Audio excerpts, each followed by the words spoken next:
The S&P 500 broke below a price channel support that we've been looking at for almost a year. But this has been no ordinary correction. The yield curve in the United States has steepened significantly over the last few weeks as a result of weakening economic data. Yield curve steepenings like the one that we have today is typically a development that you see heading into economic downturns. And when you see the S&P 500 falling while the yield curve is steepening, it typically means that financial markets are pricing in a recession. And that's exactly what we've been seeing over the last couple of months, with the stock market falling by around 10% as the yield curve has been steepening. This is the exact warning signal that we've been laying out that could make us very, very bearish on the stock market, because our belief is that the S&P 500 is at risk of a much larger correction than what we've seen, potentially reaching 40-50%. The primary reason for that is the incredibly elevated market valuations that we have today. The Shiller PE ratio is still above 30, which means it's higher than it was back in 1929. This is the average range in which U.S. stock market valuations have typically traded in over the last 150 years. And typically it's during recessions like the ones that you see here where you see market valuations fall. So a U.S. economic recession could lead to as much as a 40 to 50% decline in stock market valuations, which puts the S&P 500 at risk of a major bear market. So with this recent breakdown on the S&P 500 and the yield curve steepening, is now the time to expect a much larger drawdown in the stock market, in which case we should be significantly increasing our short exposure. Now, all else being equal, that's what I would be saying right now. But there's a couple of charts I'm going to show you in this video that are putting some serious doubts on that. The first one is this chart of the VIX that has spiked massively over the last few trading sessions. As we discussed in the last video, all spikes on the VIX above 30 have typically coincided with significant market bottoms, in some cases leading to very powerful rallies back to all-time highs, and in the case of 2001, a plus 20% rally that eventually was faded. And the reason for that is because the central bank, the Federal Reserve, does not like to see this type of elevated market volatility. And so when the VIX spikes like this, it typically leads the Fed to respond. And quite often they cut interest rates in response to the market volatility. You can see pretty much every single spike in market volatility we've seen over the last 25 years has coincided with periods where the Federal Reserve cut interest rates. And quite a few of these episodes were actually emergency rate cuts. So with market volatility spiking to these concerning levels, it could be that the Federal Reserve decides to do the same thing this time around in order to cool down this volatile market. Because the truth is the funds rate right now is above 5%. So the Fed has plenty of room to cut interest rate in order to stabilize financial markets. And that's the type of development that could provide quite a bit of relief to the stock market today. The question is, how much relief could that actually provide? If we go back to July of 2007, you can see we had a pretty significant market correction here. And this is precisely the moment where the Federal Reserve decided to begin cutting interest rates. That got the market excited for a 5-10% rally, but it quickly failed because the U.S. economy was ultimately heading into an economic downturn. So if the same scenario happens today, an interest rate cut would only provide a little bit of relief to the stock market that would ultimately fail and begin to move back down. Something that could look a little bit like this. But let me show you another potential scenario. In 1998, the stock market crashed by almost 20%, and with the VIX spiking to around the same levels as today, and the Federal Reserve decided to step in and cut interest rates in order to stabilize the market. You can see they were pretty successful at doing so, as stocks immediately surged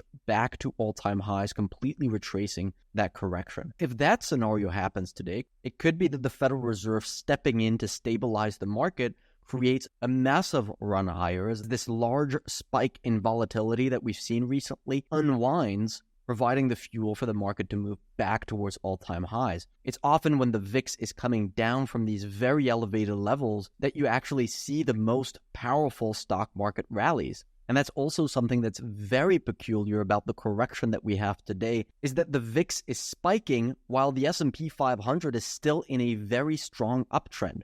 Pay attention to what I'm about to say. This is the first time that the VIX has spiked above 40, while the S&P 500 is still above its 200-day moving average. So we have a very special situation where we have a huge market volatility within what still looks like a pretty strong uptrend that in the event the VIX comes back down could actually continue with a lot of fuel behind it. So which is it going to be? Is it the temporary relief before a much larger drawdown? Or is the Fed going to be able to step in to save the day and drive the market back up to all-time highs? Unfortunately, we don't have a crystal ball on this channel, but I can give you a couple of insights that you'll find interesting.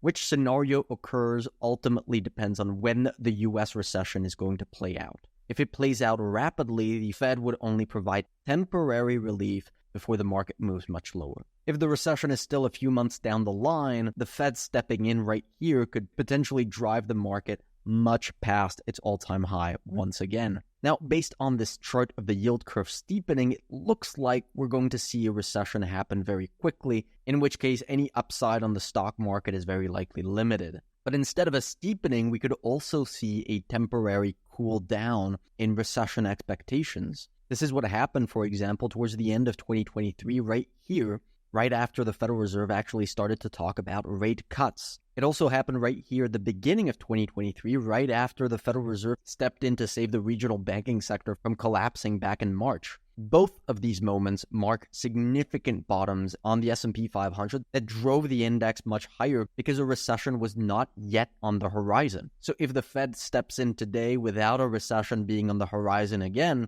it could be we're in for the same ride. One argument in favor of that is on this chart right here. It shows us the recent jobs number was heavily impacted by bad weather. A record 1.5 million workers were not at work or only part-time because of bad weather, something that's only happened a handful of times over the last 5 years and has definitely had an impact on the recent unemployment number. So if we see a combination of the Fed stepping in to stabilize financial markets and that the market realizes that we're not imminently going into a recession, we could actually see the market move higher again. Now, I want to be clear, we're not at all trying to call the bottom right here. This is a textbook taper tantrum where the market is asking for the Federal Reserve to cut interest rates. We called for a taper tantrum back in mid-July as the market was overextended at all-time highs.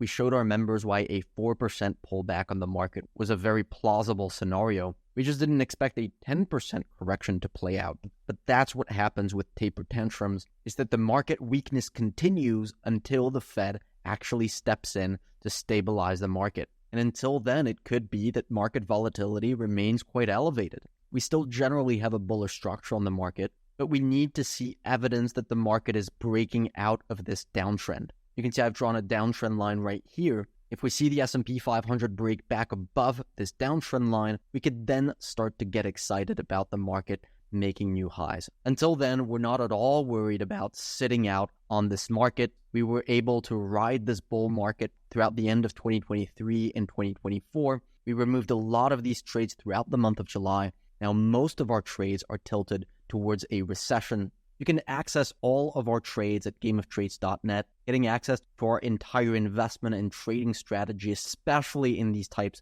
of big volatile moves, because it's in these types of markets that you see the greatest opportunities.